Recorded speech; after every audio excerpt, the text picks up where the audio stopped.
sentence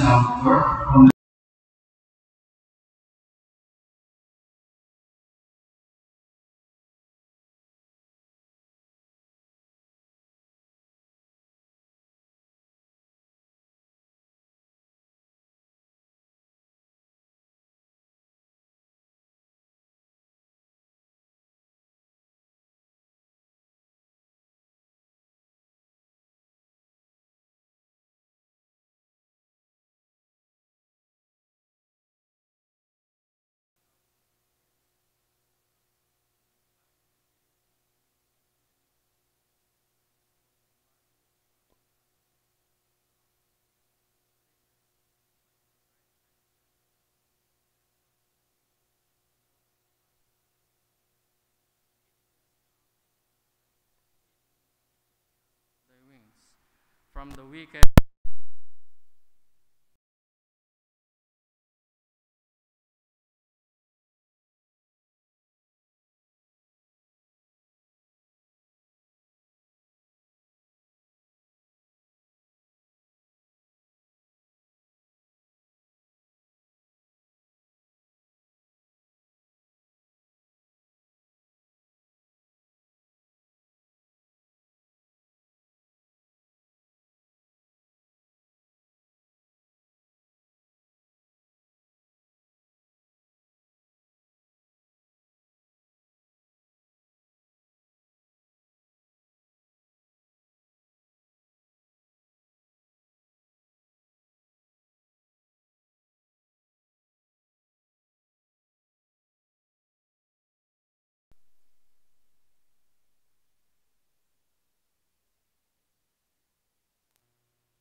With thy likeness. Tayo po ay manalangin. Mapagpalang Ama, muli Lord, nagpapasalamat po kami sa linggo po muli na ito, na kami po ay mag-aaral ng salita. Dalangin po namin, Panginoon, kung anuman ang bumabagabag sa aming puso't isipan at kasalanan na aming po nagawa. Nalangin po namin, Panginoon, na kayo po ang magpatawad po sa amin, at dalangin po namin, Panginoon, noon na tanggalin niyo po, Panginoon, yung mga hindrances sa aming pag-aaral ng salita at makapag-focus lang po ang bawat isa sa inyong salita. Dalangin po namin, Panginoon, ng iyong banal na Espiritu ang siyang mangusap po sa amin, magturo po sa amin at may apply kung anuman ang nais niyo pong matutunan at may sabuhay po namin sa Psalms po na ito, Panginoon. Dalangin din po namin, Panginoon, na muli na inyong Espiritu, Panginoon, ay pangunahan po kami at dalangin po namin, Panginoon, na kayo po ay mapurihan sa aming kalagitnaan. Maraming salamat, Lord. Ito lahat namin dinadalangin sa pangalan ni Jesus. Amen. Pwede na po kayo umupo. Just like what I said, this psalm po is a prayer. Makikita nyo naman po sa heading po niyan. And I study po in Psalm 17, ano kaya yung instances bakit kaya naisulat ito ni King David. At kung pag-aaralan po natin sa verse 1, makikita po natin ang sinasabi po ni David, siya po ay tama sa harapan ng Panginoon. Unlike our Psalms that we discussed before, yung Psalms 32 is mali siya sa Panginoon. Inaamin niya that he transgressed against God. He did what is iniquity and sin against God. However, in this Psalms, sinabi po niya, hear the right, O Lord. So, ibig sabihin, sinasabi niya dito na tama po siya when he penned this prayer and this Psalms. Ibig sabihin, righteous po siya. Not completely na righteous kasi he was counted righteous ng Panginoon. Pero dito, sinasabi niya, I am blameless. Ako ay walang kasalanan sa Panginoon. Sa iyo, Panginoon, wala po akong kasalanan. Now, what is the instances? Bakit niya sinabi ito? Makikita po natin, maaaring ito po ay sa Psalms. Psalms, 1 Samuel, chapter 16. And before that verse, in Psalms, in 1 Samuel chapter 15, si Saul na po ay hari during that time. However, nagkaroon siya ng kasalanan sa Panginoon na hindi po niya ang Panginoon ay nag-utos sa kanya, hindi niya ginawa. Kaya sinabi ng Panginoon kay Saul during that time, nire-reject na siya ng Panginoon as a king. That's why in 1 Samuel chapter 16, this is the time naman po na si Samuel po ay nutusan ng Panginoon na pumunta kay Jesse at i-anoint niya yung isa sa mga anak niya na siya yung susunod na king. And that is David. At in this chapter po, 1 Samuel din, makikita po natin in verse 16. Punta po tayo doon.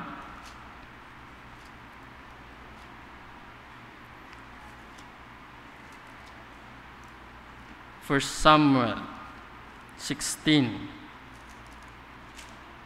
Yan. So in verse 16, ito na, inutosan na ng Panginoon si Samuel na i-anoint yung isa sa mga anak ni Jesse in verse 3. Tapos, na-anoint na siya in that verse as well. Tapos, meron pong gera nang nangyayari po between Palestinian and the Israelites during that time.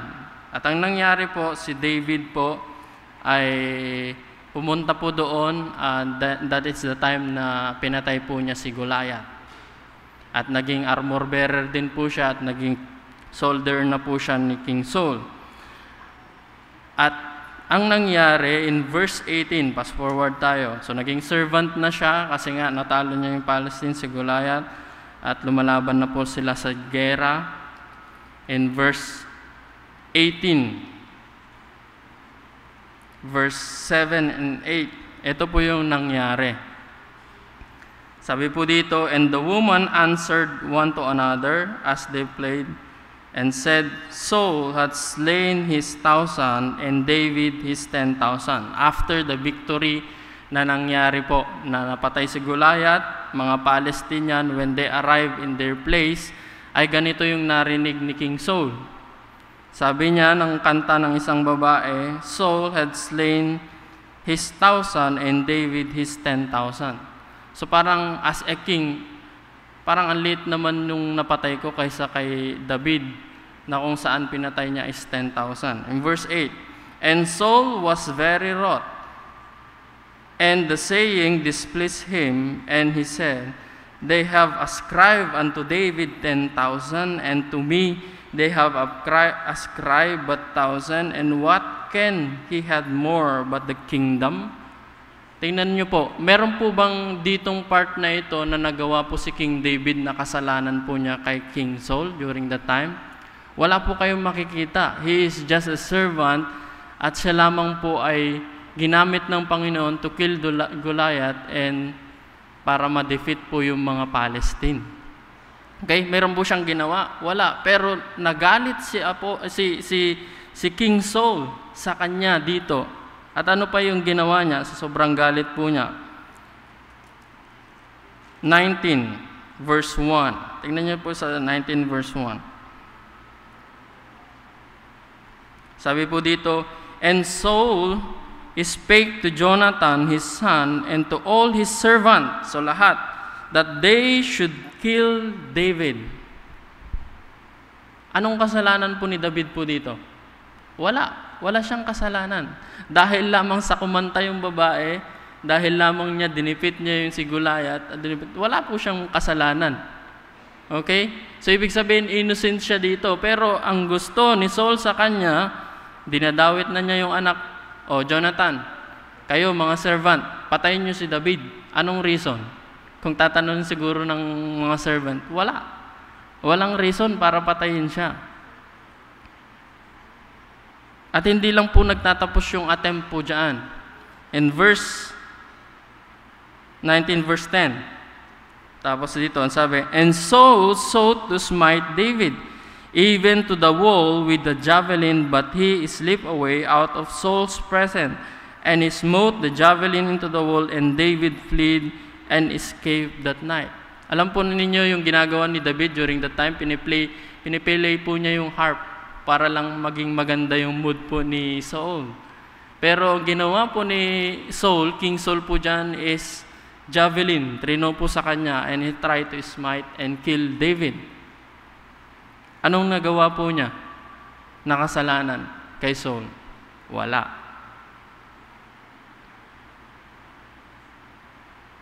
So makukonclude po natin mga kapatid, maaring ito yung incident.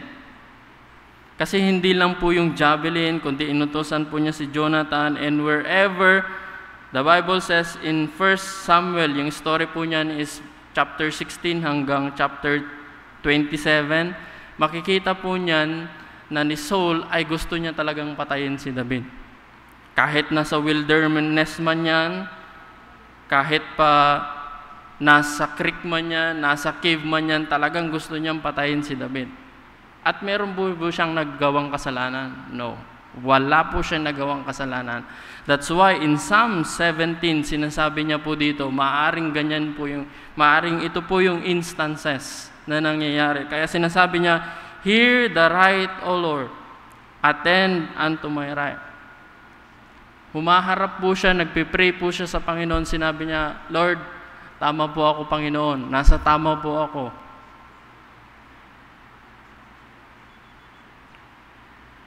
Our first point, how do we find refuge when we face troubles just like David in these instances? Number one, we must approach God with a clean heart. Tama po yung puso natin sa Panginoon when we approach Him in prayer. Kung may trouble tayo, yung trouble ba na yan ay kasalanan ba yan or by righteousness? Kasi there are troubles na meron mangyayari sa isang Kristiyano, dalawa lang po yan. In righteousness or in sin. Just like in Philippians chapter 1 verse 29.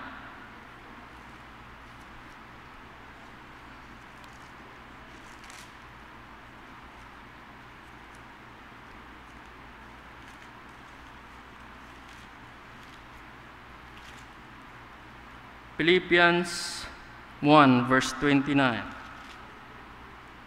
Ito po yung sabi, for unto you it is given in the behalf of Christ not only to believe on Him but also to suffer for His name's sake. So dito, as a Christian, we are not just called to believe, to put our faith in the Lord Jesus Christ, but also we are called to suffer for His name's sake. We are called to suffer as Christian for the Lord, not for sin. Tingnan niyo po sa 1 Peter.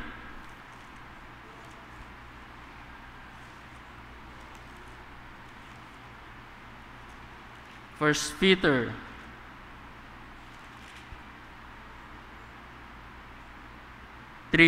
verse 14. Ito po yung sabi na, and if ye suffer for righteousness' sake, happy are ye. Be not afraid of their terrors, neither be troubled. Sabi niya dito, kung nagsasuffer ka dahil tama yung ginagawa mo, happy are ye. Matuwa ka, magalak ka. Pero in verse 17, tingnan nyo, 1 Peter chapter 3 verse 17, ang sabi po dito, for it is better if the will of God be so, that ye suffer for well-doing than for evil-doings. Okay? May suffering na nangyayari as a Christian, righteousness or for evil-doings. Okay? Sana yung suffering na meron po tayo is in righteousness. And we praise God for that, and we are called to suffer for righteousness, not for sin. 1 Peter chapter 4, dahil nandyan din naman tayo. Verse 12. Sabi po dito, beloved, think it not strange, or don't be surprised, concerning the fiery trials which is to try you, as through some strange things happen unto you. But rejoice inasmuch as ye are partakers of Christ's suffering, that then His glory shall be revealed. He might be glad also with exceeding joy. If ye be reproached for the name of Christ, happy are ye, for the Spirit of glory and of God resteth upon you. On their part He is evil spoken of, but on your part He is glorified. Verse 15, but let none of you suffer as, sabi po dito, a murderer, as a thief, or as an evildoers, or as a busybody in others men's matter. Yet if any man suffer as Christian, let him not be ashamed, but let him glory God on his behalf. Ano po yung napaka-clear po na sinabi po dito, when we suffer as Christian, hindi po natin ikakahiya. Instead, i-glorify po natin ang Panginoon. At yun yung sinasabi. At dito, sa Psalms 17, makikita po natin dito mga kapatid, that David approached God with a clean heart. Now, the question is, what aspect of assurance do we have when we have a clean heart? We are suffering for righteousness. Pero ano yung assurance po natin mga kapatid when we approach God, when we are in right? Una, the confidence that He hears us. So alam po natin kung tatawag po tayo in prayer sa Panginoon, sabi po dito, we have the confidence na didinggin po tayo ng Panginoon.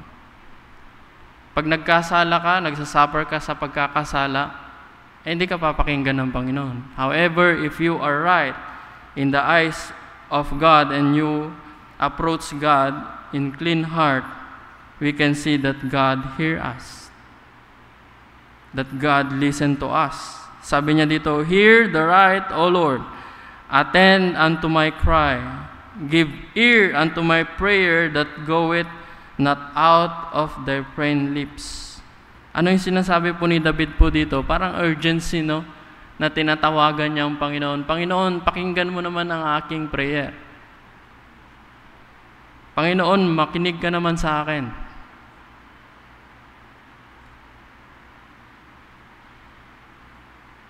Parang minamadali ni David yung justice ng Panginoon.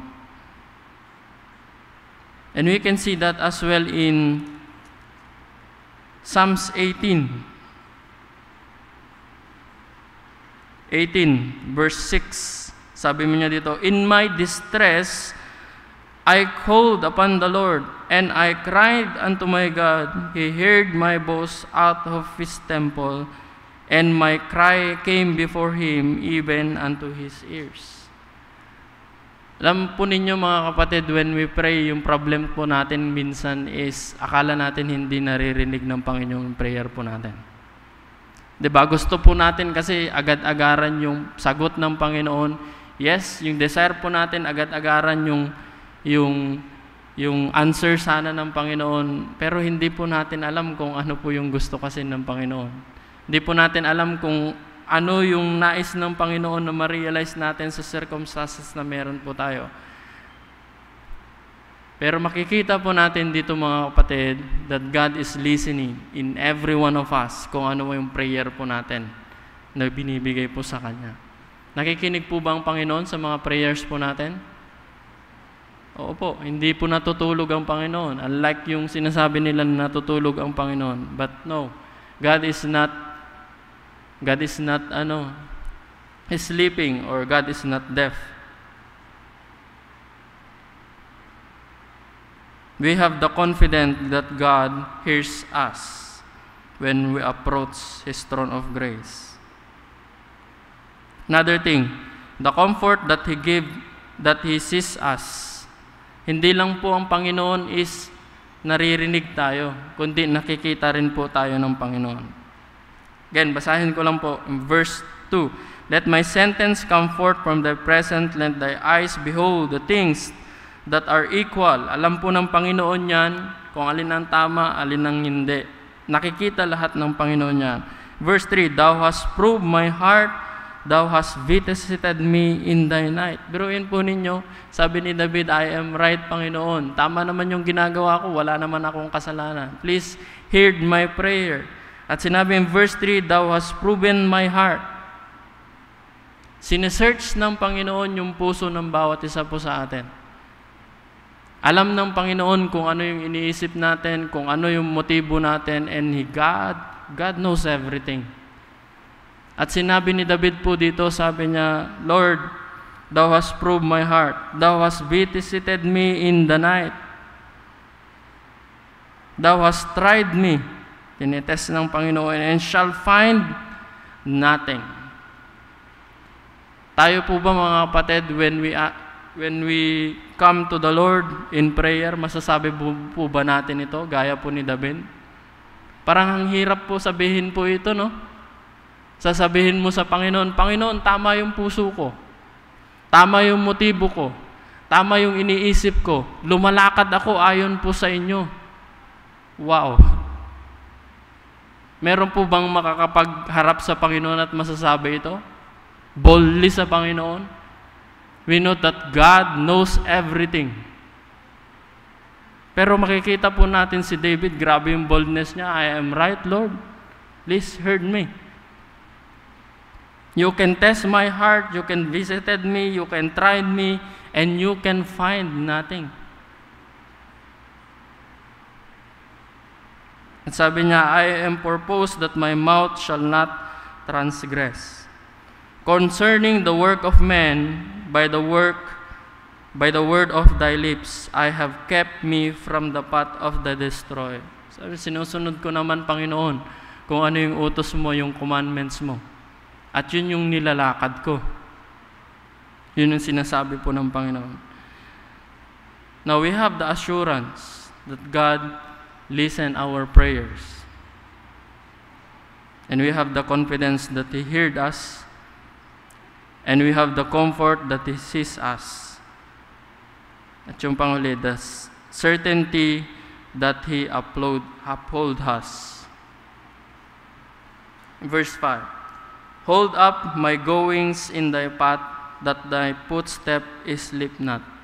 Alam po natin, hawak na tayo ng Panginoon. Kontrolado po tayo ng Panginoon. Na hindi po tayo mapapahama. Yun po yung control. Yung sinasabi po na ito, his step had followed God's path without sleeping. David believed that upon God, close scrutiny sa buhay po niya, his integrity would be preserve. Mape-preserve po yung integrity po ni David. At alam po niya na ang Panginoon po ay nanghahawak po sa kanya. Ang Panginoon po ay nandyan lagi po sa kanya.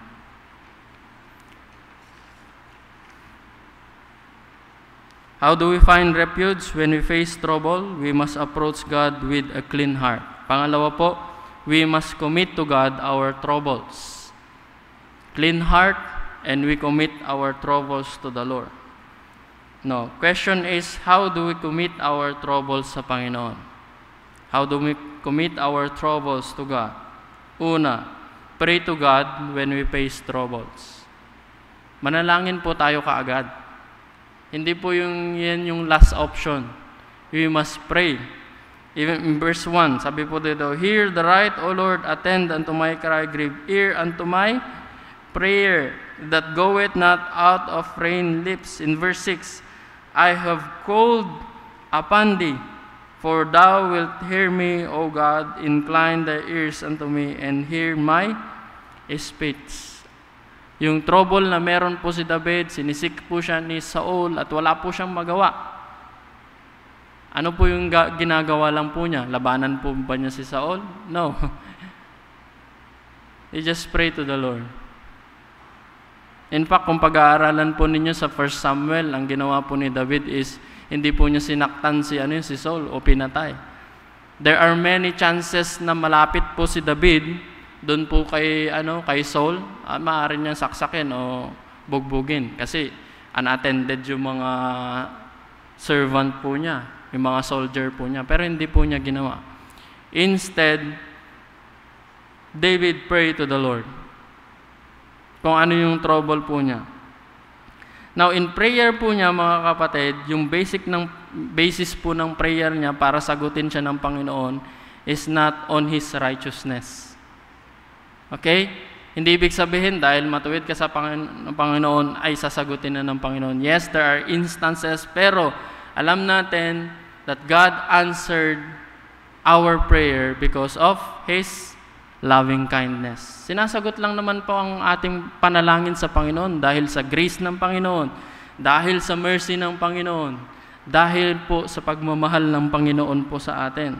Kaya sinabi po ni David po dito, sabi po ni David po dito sa verse 7, "Show thy marvelous loving kindness, O thou that savest by thy right hand them which put their trust in thee from those that rise up against them." Ang sabi ng Panginoon, Panginoon, pakinggan mo naman ang aking panalangin. Bakit pa pakinggan ng Panginoon ang kanyang panalangin? Why God will going to answer His prayer? Because sabi niya dito, because you are a loving God.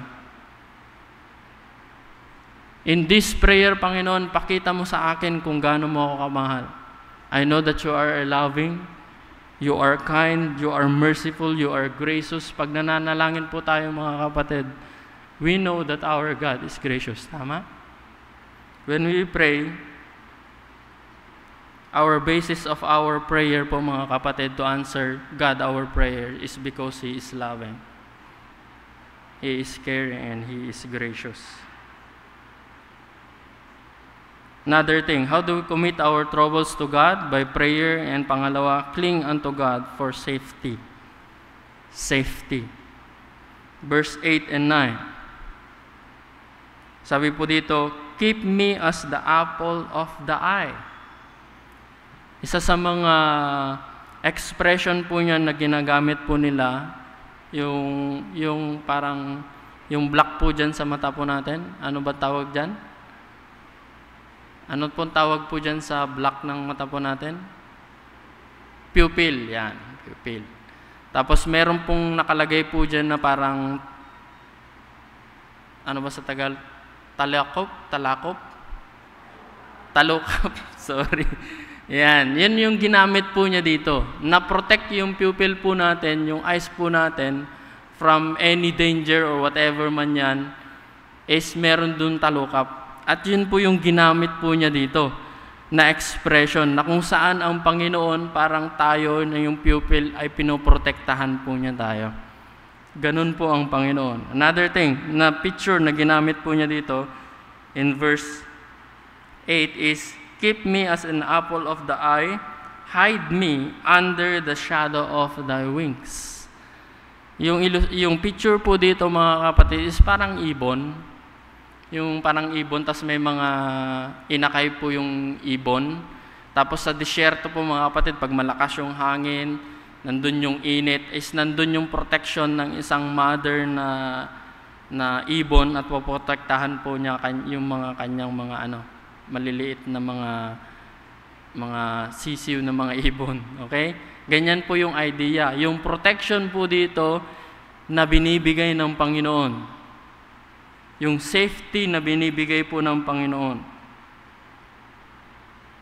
Na sana hindi po siya mapahamak sa mga taong nagnanais na lumagpak po siya, mapahamak po siya at mamatay. At we can see that in John chapter 10. Parang ganito lang din yung idea, yung picture. John chapter 10. Gusto ko yung verse po na ito. John chapter 10, yung protection ng Panginoon, yung safety ng Panginoon is nandito. 10, verse 27. Sabi po dito, my sheep hear my voice. And the Lord Jesus Christ is the one speaking, verse 25. And I know them, and they followed me. And I gave unto them eternal life. Ang Panginoon ang nagbibigay, Panginoong Jesus ang nagbibigay ng buhay na walang hanggan. And they shall never perish, neither shall any man pluck them out of my hands. Ang Panginoon, sabi niya, poprotektahan ko sila, bibigyan ko sila ng buhay na walang hanggan, hindi sila mapapahamak. Sabi ng Panginoong Jesus. In verse 29, my Father which gave them me is greater than all, and no man is able to pluck them out of my Father's hands. Kumbaga, double protection na po tayo. The Lord Jesus Christ uphold us, protect us, at hindi po tayo mapapahamak. And again, the Father is the one who protect us as well. Parang doble. And banal na Espiritu ay tatlo. Grabe yung protection na binibigay po sa atin ng Panginoon. At alam po natin si David po dito, that is his God and that is our God. He just cling to God in prayer. He just cling to God for safety, protection. In verse 9, ano pa sabi? For the wicked that approach me from the deadly enemies who compass me about. Sa mga enemies po na ito, ang Panginoon lamang po yung inaasahan niyang para protektahan po siya. There are some circumstances na meron po tayo na kaya natin protektahan po ng ating sarili in danger. Pero there are some circumstances that the only one who can protect us is God. Gaya po ni David. Papatayin siya. Ang Panginoon lamang po ang magbibigay po ng protection. Another thing, how do we commit our troubles to God? Turn over your fears to God. Alam po natin si David, kahit saan siya po nagpunta po dito, talagang tinutugis po siya. Kung loloobin ng Panginoon, mamamatay siya. Kasi hari na yan, mga servant na yan, mga soldier. And every places na pumupunta po ay sinusundan siya. Marami pong mga lookouts, marami pong mga spy. Saang lugar siya, kung pag-aaralan niyo yung 1 Samuel, saang lugar, nandun na naman, pupunta na naman sila.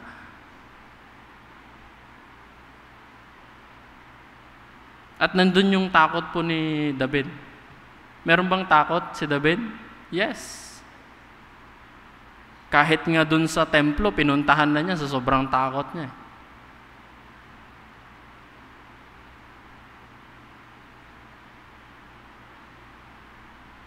Bakit po siya natatakot po sa kanila? Kasi ganito yung meron yung mga tao po na yun. Sabi sa verse 10, they are enclosed in their own fat. Ibig sabihin, parang ano lang po ito.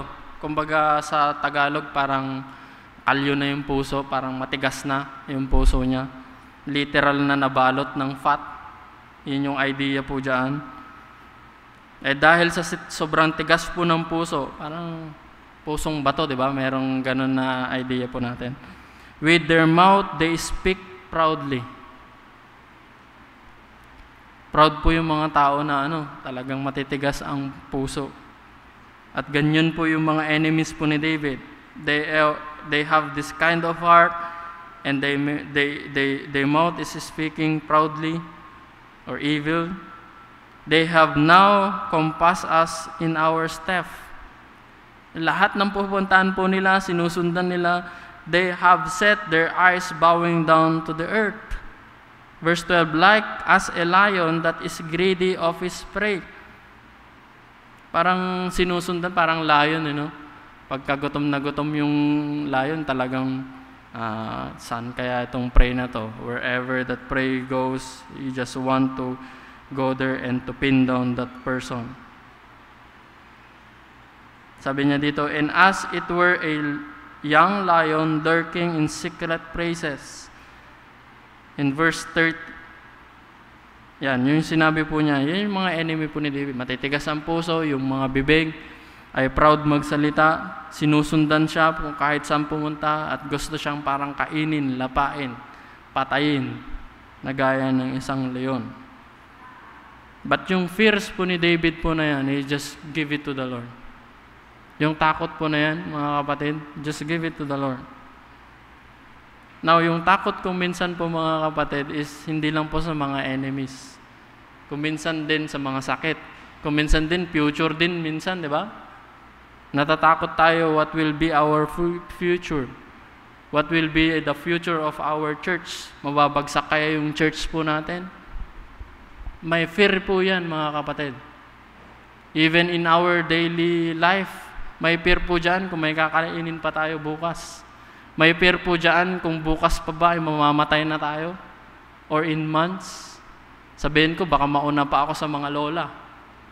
We don't know. And we fear about those things. Pero alam po natin mga kapatid, yung fear po na yan ay dapat mawala sa atin. Bigay natin po sa Panginoon. And God will going to make a way po, Panginoon, para tanggalin po yung fear po na yan. And we know na wala po tayong fear dahil alam po natin that God holds the futures.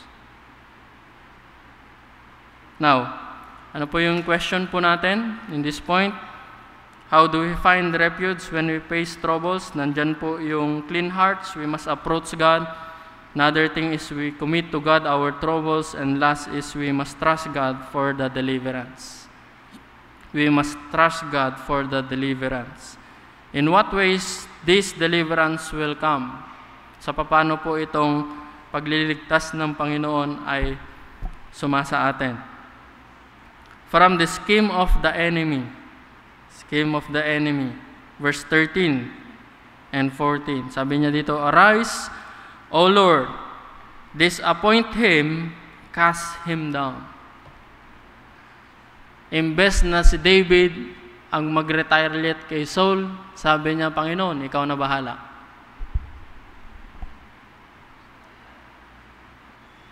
Dahil ang Panginoon naman po yung lumalaban po sa atin, the New Testament, di ba?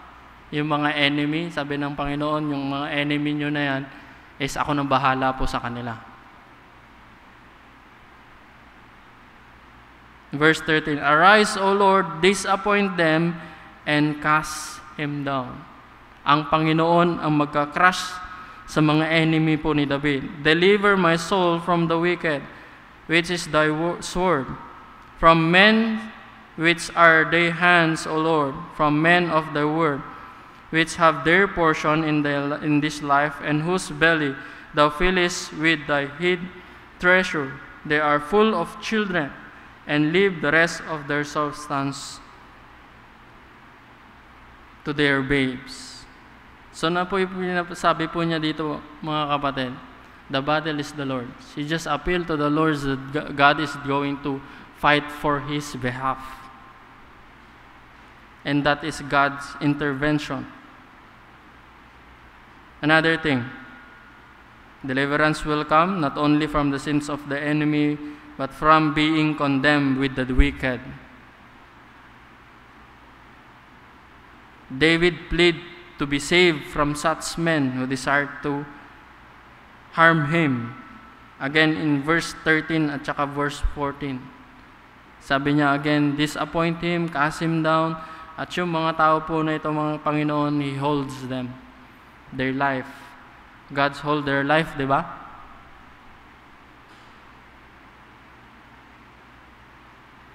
At alam po natin that as a believers, we want God delivered us in those evil things, those evil enemies. Another thing, from earthly troubles into God's present and likeness. Hindi lang po yung present na trouble in this earth, i-deliver po tayo ng Panginoon. At dito, from earthly troubles into God's present and likeness. Ano yun po yung nangyari? That we are as sinners before a holy God, at binigay po niya yung judgment ng Panginoon, for the wages of sin is death. Lahat po tayo ay mamamatay. At sino pa makakaligtas po sa atin sa kamatayan po na yan? Can we save ourselves for that troubles? Wala. No one can save ourselves because we are sinners before God. However, the Bible says, for the wages of sins, but the gift of God is eternal life. Kanino? Through Jesus Christ. We know that Jesus Christ, born of a virgin, and He lived a perfect life. He died on the cross. He shed His blood for our sins. He was buried and rose again. If we put our faith in Him, sabi niya, but whosoever believeth in Him should not perish but have everlasting life. Pagtitiwala po sa ating Panginoong Jesus. And in this present and future ay dideliver po tayo ng Panginoon. Meron tayong kaligtasan dahil po sa Panginoong Yesus. At sabi po ni David po dito, In verse 15, as for me, I will behold thy face in righteousness. Makikita kita, Panginoon, in holiness, face to face. I shall be satisfied when I awake with thy likeness. Ano po yung sinasabi po niya dito? In the future, pag tayo man ay mamatay, gaya po ni David, yes, maaaring siguro sabihin niya, ililigtas mo ba ako, Panginoon, sa mga enemies niyo na to? Kung hindi man, by the way, okay lang. Kasi I will still see your face in the future. Kahit siya ay mamatay, alam niyang bubuhayin po siya ng Panginoon. And in that place, in the place ng Panginoon, sabi po ni David, I shall be satisfied. Just like what I said before, mga kapatid, in this earth, there is no satisfaction. Full satisfaction dito sa earth, wala. Kahit sobrang yaman mo, kahit sa lahat ng gusto mo nandito, there is no satisfaction fully in this earth. However, in God's presence, there will be a full satisfaction, just like what David says. At sabi niya, when I awake with thy likeness. In 1 John 3, pag tayo po ay sumampalataya po sa ating Panginoong Jesus, ito po yung kakalagayan po natin in the future when we die. 1 John 3, verse 2. Verse 1 na lang po. Behold, what manner of love the Father had bestowed upon us, that we should be called the Son of God.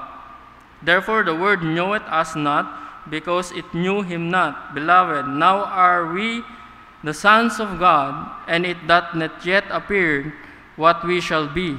But we know, when he shall appear, we shall be like him, for we shall see him as he is. Yun yung pangako po ng salita po ng Panginoon. And we know that this psalm po, mga kapatid, some of the theologians, sinasabi po nila, in this psalm, it is a type of Christ. Bakit? Because, gaya po ni David, yung type lang po ito is perfect. He is right. Diba sinasabi ni David? He is innocent. Pero dito, and yet persecuted. Ng Panginoon po, ang ginagawa lang po naman po ay tama. Pero he was persecuted. He was hung on the cross. They beat him, they killed him. Gaya po ni David. Now, how can we apply this psalm sa ating buhay? Number 1, God uses life troubles to call us to self-examination. Just like what I said, may mga troubles na sin and may mga troubles for righteousness. Is this for righteousness or if this is for sins? Gaya po ni David, self-examination. Sabi niya, I am right, Lord, before you. Second thing, the Lord is the preserver of His people. Pine-preserve po tayo ng Panginoon.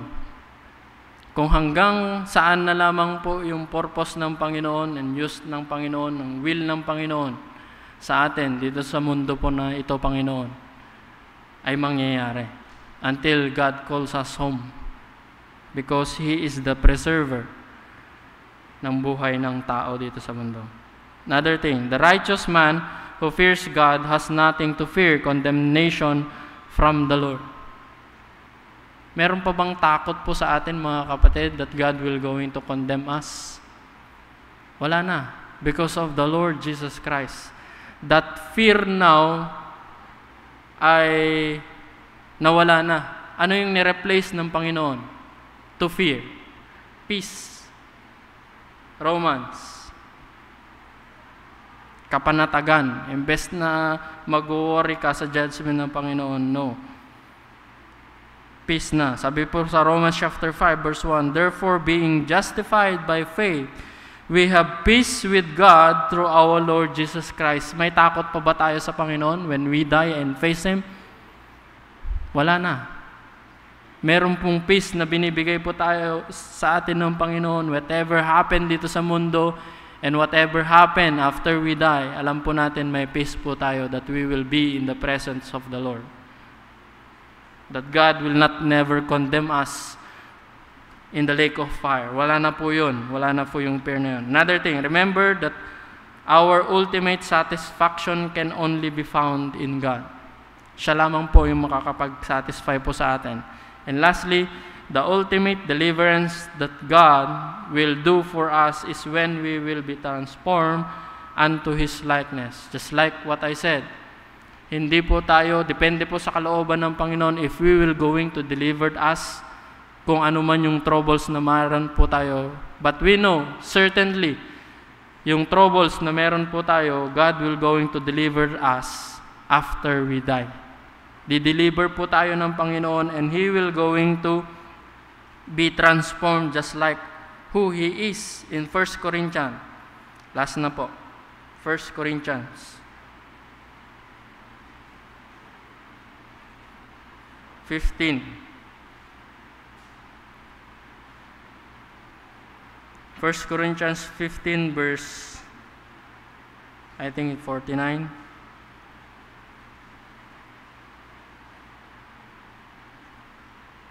And as we have borne the image of the earthly, we shall also bear the image of the heavenly.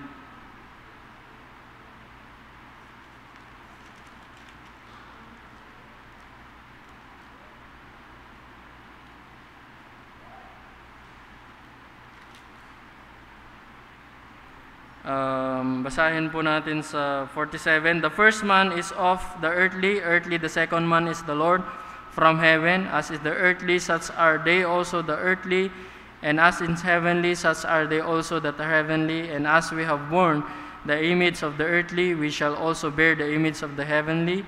Now this I say, brethren, that the flesh and blood cannot inherit the kingdom of God, neither that corruption inherit corruption. Ano po yung tinutukoy po dito? Yung earthly thing ay hindi po yung dito, yung flesh po natin ay hindi po makakapagpunta po sa heaven.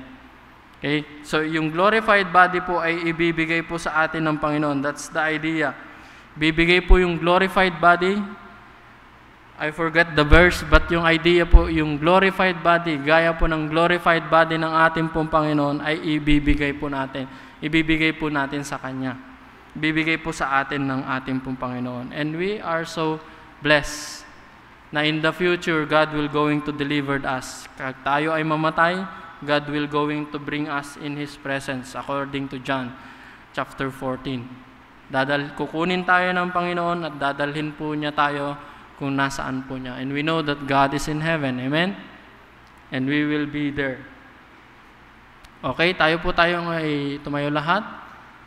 Let us pray. Thank you for attending Sunday school.